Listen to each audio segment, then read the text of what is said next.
नमस्कार दोस्तों, स्वागत है आप सभी का भारत के सबसे बड़े न्यूज चैनल में।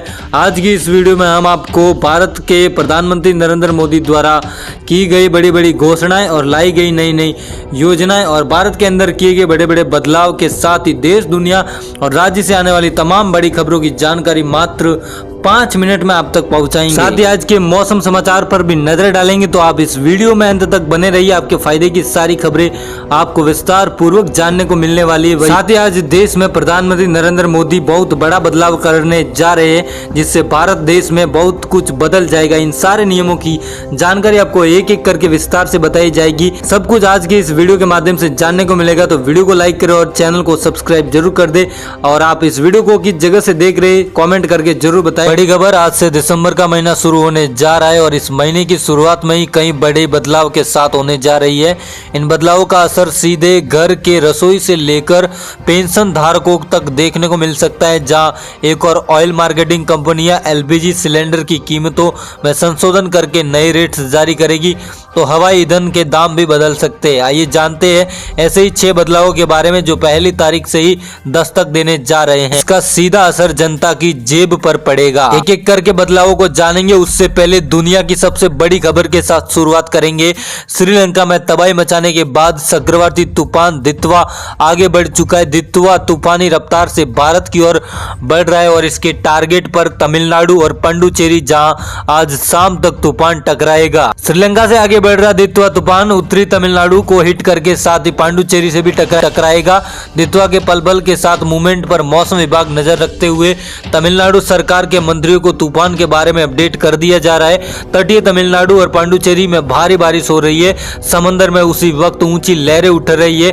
तेज हवाएं खौफ पैदा कर रही है, क्योंकि श्रीलंका में तो इसका चक्रवात की वजह से भीषण तबाही मच चुकी है और बड़ी संख्या में जान माल का नुकसान भी हुआ है। तमाम जगहों पर भूस्खलन, बाढ़ और अन्य दर्दनाक घटनाएं सामने आई है। अब ये तूफान भारत में किसी भी वक्त नॉर्थ यानी तमिलनाडु, पुडुचेरी और साउथ आंध्र प्रदेश के तटों पर टकराएगा। इसी के साथ अगली बड़ी खबर, पाकिस्तान के पूर्व प्रधानमंत्री इमरान खान की हत्या को लेकर सोशल मीडिया पर तरह तरह के दावे किए जा रहे हैं। इस बीच उनकी पार्टी के सांसद ने दावा किया कि इमरान खान अभी जिंदा है और वह अभी अडियाल जेल में ही है। सरकार ने भी इमरान खान की हत्या से इनकार कर दिया है। इमरान खान की हत्या को लेकर एक सोशल मीडिया पर जो पोस्ट वायरल हो रही थी, उसको अफवाह साबित कर दिया है और सरकार ने इमरान खान की हत्या से भी इनकार कर दिया है। अगली बड़ी खबर, नई दिल्ली से भारतीय जनसंख्या अध्ययन संघ यानी IASP ने अच्छी खबर सुनाई, जिसमें पता चला कि पॉपुलेशन कंट्रोल के लिए माता पिता सजग हो गए हैं और IAFC की रिपोर्ट्स के मुताबिक भारत में कुल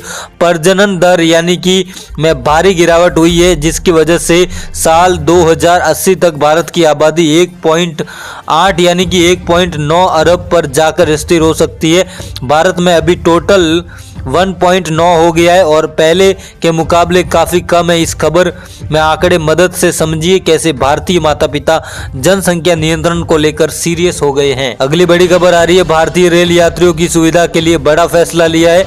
रेल यातायात अब स्लीपर क्लास में भी चद्दर और तकिए की सुविधा मिलेगी। दक्षिण रेलवे के चेन्नई डिवीजन ने इसकी जानकारी देते हुए बताया कि 1 जनवरी 2026 से स्लीपर क्लास में सफर करने वाले यात्रियों को सफर सुधारने, सैनिटाइजरी, चादर और तकिए की सुविधा दी जाएगी। इस सुविधा के लिए यात्रियों को अलग से पैसे चुकाने होंगे, यानी जिन यात्रियों को चादर और तकिए की जरूरत है वे पैसे देकर कोच अटेंडेंट से चादर और तकिए ले सकेंगे। बताते चले कि भारत में ऐसा पहली बार होगा जब यात्रियों को स्लीपर क्लास में भी चादर और तकिए की सुविधा मिलेगी। अगली बड़ी खबर, चुनाव आयोग ने 12 राज्यों और केंद्र शासित प्रदेशों में चल रहे स्पेशल इंटेंसिव रिवीजन यानी SIR की समय सीमा पर 1 सप्ताह बढ़ा दी है। आयोग ने शनिवार को कहा कि अब अंतिम मतदाता सूची 14 फरवरी 2026 को प्रकाशित की जाएगी।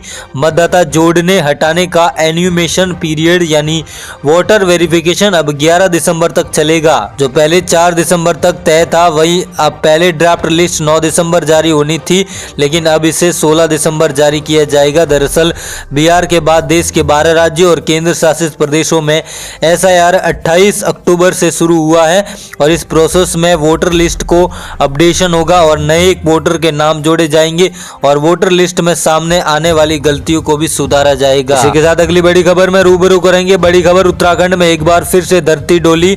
चमोली के नारायणबगड़ में भूकंप के झटके महसूस किए गए। इससे लोगों में दहशत फैल गई और लोग घरों से बाहर दौड़ पड़े। जानकारी के अनुसार भूकंप के झटके 10:27 पर कर्णप्रयाग और नारायणबगड़ और थराली और देवाल में महसूस किए गए। भूकंप की तीव्रता 3.7 मापी गई है। आपदा प्रबंधक अधिकारी नंदकिशोर जोशी ने बताया कि भूकंप केंद्र चमोली में आसपास बताया जा रहा है। कहीं से भी किसी जान मान की नुकसान की सूचना नहीं मिली है। इसी के साथ अगली बड़ी खबर, गुजरात से अहमदाबाद के साइबर क्राइम ब्रांच ने एक बड़े डिजिटल फ्रॉड केस के सिलसिले में भावनगर से गुजरात कांग्रेस के एक युवा नेता को गिरफ्तार किया। आरोपी भावनगर एनएसयूआई का अध्यक्ष और गुजरात युवा कांग्रेस चुनाव में प्रमुख पद पर उम्मीदवार रह चुका, जिस पर अंतर्राष्ट्रीय साइबर धोखाधड़ी गिरोह के लिए काम करने का आरोप है। फरियाद और एक फर्जी ऐप डाउनलोड करवाया गया और आईओपी के स्टॉक खरीदने के लिए उकसाया गया। फरियाद में कुल 50 लाख अलग अलग बैंक खातों में जमा करवाए गए। आरोपियों ने केवल 3 लाख लौटाए, जबकि बाकी मूलधन और लाभ है वो हड़प लिया। फरियाद की शिकायत के बाद एफआईआर दर्ज हुई और साइबर क्राइम ब्रांच ने जांच भी शुरू कर दी है। इसी के साथ अगली बड़ी खबर, संसद के शीतकालीन सत्र से पहले केंद्र सरकार ने रविवार को सर्वदलीय बैठक बुलाई, जिस बैठक में विभिन्न राजनीतिक दलों के सदन के नेता और केंद्र सरकार के वरिष्ठ मंत्री शामिल हुए। बैठक में 36 दलों के 50 नेताओं ने हिस्सा लिया, जिसमें रक्षा मंत्री राजनाथ सिंह, भाजपा अध्यक्ष और केंद्रीय मंत्री जेपी नड्डा, संसदीय कार्य मंत्री किरेन रिजिजू और उनके 2 उपमंत्री अर्जुन राम मेघवाल और एल मुरुगन मौजूद रहे। बैठक में मुख्य रूप से एसआईआर का मुद्दा साया रहा, लेकिन दिल्ली में धमाके के बाद राष्ट्रीय सुरक्षा की स्थिति, श्रम कोड जैसे अन्य मुद्दों पर भी नेताओं ने चर्चा की। कुछ नेताओं ने संसदीय ढांचे और भी ध्यान दिए लाया गया और आरोपियों ने लगाया कि राज्य सरकार की ओर से पारित किए गए बिलों को राज्यपाल रोक रहे हैं और विपक्ष शासित राज्यों को राशि रोकी जा रही है। आज की देश, दुनिया और राज्य से आने वाली तमाम यही बड़ी और मुख्य खबरें थी जो आपको बताना उचित समझा। ऐसे बड़ी खबरें पाने के लिए आप हमारे चैनल को सब्सक्राइब करें और बेल आइकन को प्रेस करें। चलिए मिलते हैं किसी नए वीडियो में नई खबर के साथ, तब तक के लिए जय हिंद, वंदे मातरम।